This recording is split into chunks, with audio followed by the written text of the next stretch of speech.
बिस्मिल्लाहिर्रहमानिर्रहीम एंड अस्सलाम वालेकुम स्टूडेंट्स, वेलकम टू जीजी एकेडमी। आज हम क्लास 10 का टॉपिक ख़त्म करेंगे केमिस्ट्री से रिलेटेड, जिसका नाम है केमिकल इक्विलिब्रियम। केमिकल इक्विलिब्रियम से पहले सबसे पहले तुम्हारा कॉन्सेप्ट क्लियर होना चाहिए। इक्विलिब्रियम किसे कहते हैं बच्चों? ठीक है, इक्विलिब्रियम किसे कहा जाता है? बैलेंस स्टेट को कहा जाता है, जहाँ पर सारी फोर्सेस क्या हो जाएं?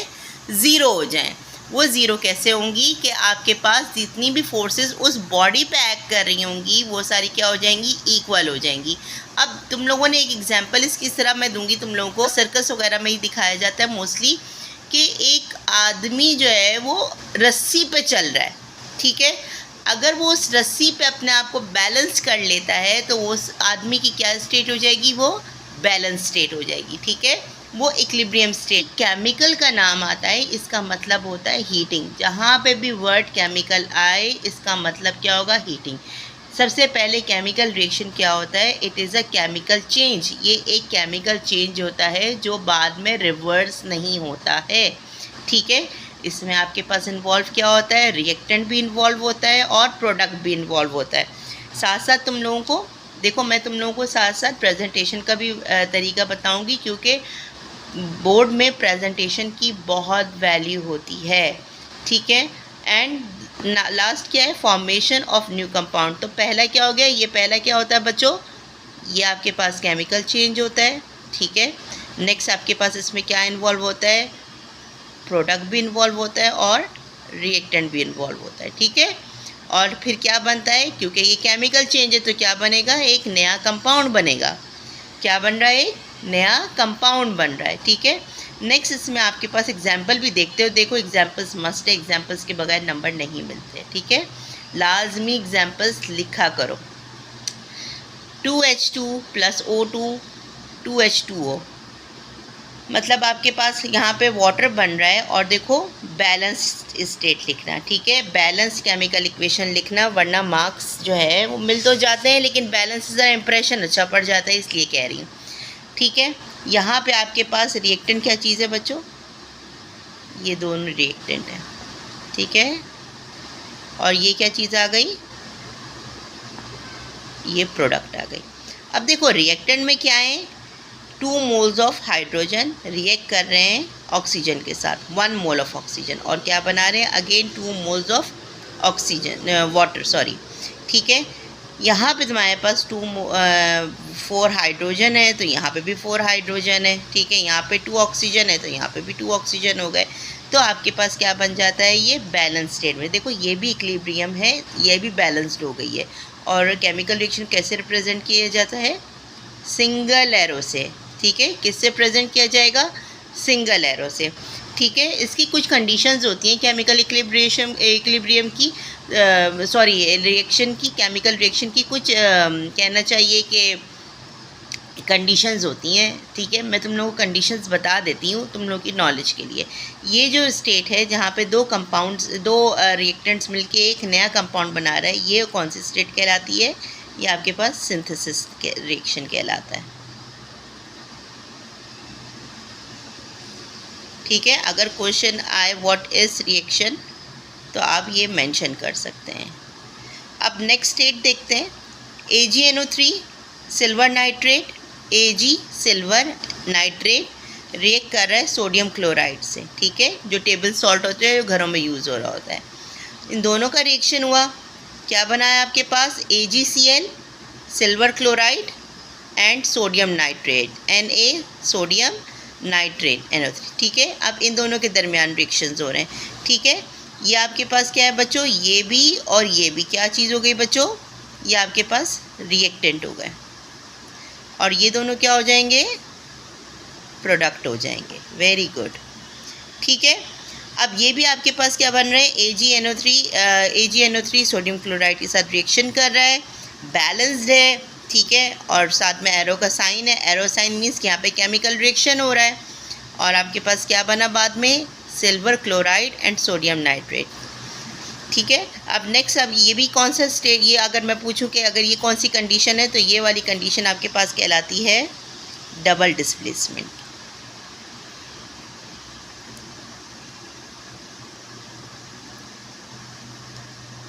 अच्छा जी, आखिरी देखते हैं, लास्ट देखते हैं, उसके बाद फिर हम आगे मूव करेंगे जी।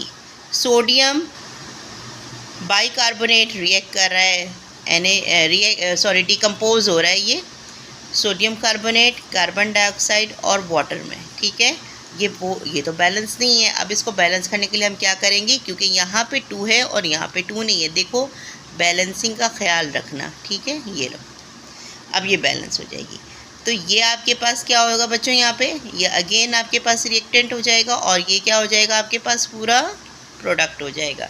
प्रोडक्ट में हमारे पास क्या आया, सोडियम कार्बोनेट, कार्बन डाइऑक्साइड और वाटर, ठीक है। यहाँ पे ये कौन सी कंडीशन होगी, ये कंडीशन आपके पास कहलाती है डीकम्पोजिशन। इसमें से तुम लोग कोई सी भी एग्जाम्पल लिख सकते हो, ठीक है, कोई सी भी एग्जाम्पल लिख सकते हो। ये 3 मैंने आपको एग्जाम्पल में बता दी हैं, इनमें से कोई सी भी लिख सकते हो। इन तमाम को स्टडी करने के बाद रिएक्शन हमारे पास किस फॉर्म में अकर होता है, या तो ये कंडेंसेशन की फॉर्म में अकर होगा, या ये एवोपरेशन, फ्रीजिंग, मेल्टिंग, या फिर रस्टिंग की फॉर्म में होता है। इसके अलावा भी बहुत सारी तुम लोगों के पास रिएक्शंस की फॉर्म्स होती हैं जो कंटिन्यूसली अकर हो रही होती है नेचर में, और इवन हमारी बॉडी में भी अकर हो रही होती हैं, ठीक है। स्टूडेंट्स, ये आपकी बुक में एक एग्जांपल दी हुई है, equilibrium in our body do you know में। ये MCQs, ये शॉर्ट क्वेश्चन आंसर के लिहाज से इंपॉर्टेंट होता है, तुम इसका अपना कॉन्सेप्ट क्लियर कर लेना, ठीक है।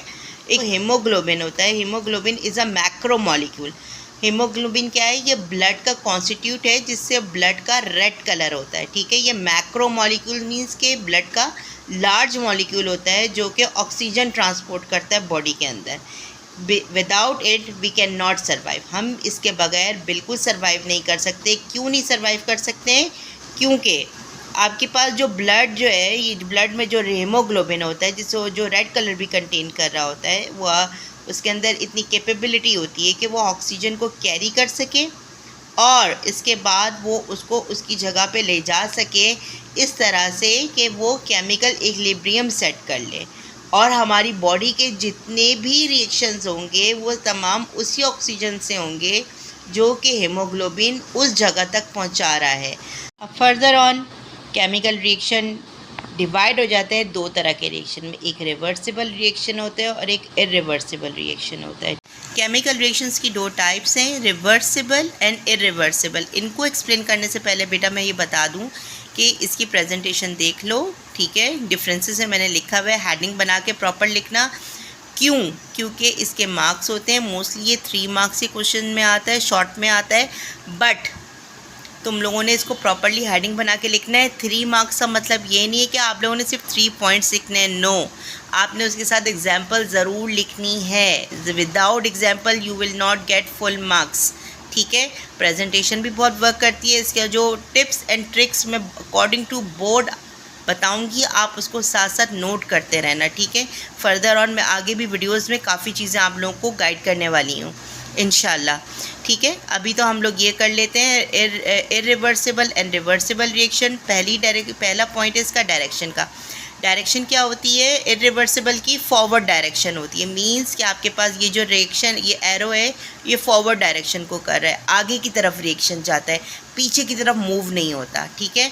लेकिन अगर हम रिवर्सिबल रिएक्शन की बात करते हैं तो ये दोनों में मूव करता है, फॉरवर्ड और बैकवर्ड डायरेक्शन दोनों में ही ये मूव कर रहा होता है।